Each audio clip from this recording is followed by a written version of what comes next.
talong na nilagyan ng bagoong. Tsaka ng, iniling, carrot, tsaka patatas. Punta na sa pharmacy ah.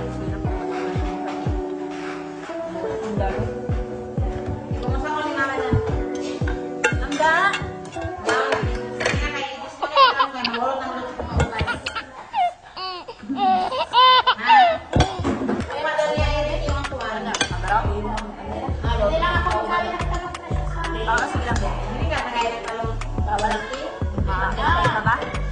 Malakas makaano sa kanya yung talong. Tsaka ng itlog. Ano pa ang bantong? Allergy time. Kahit naman sa hindi allergicin kung talagang yung may nakuha kang talong na ano, Makati.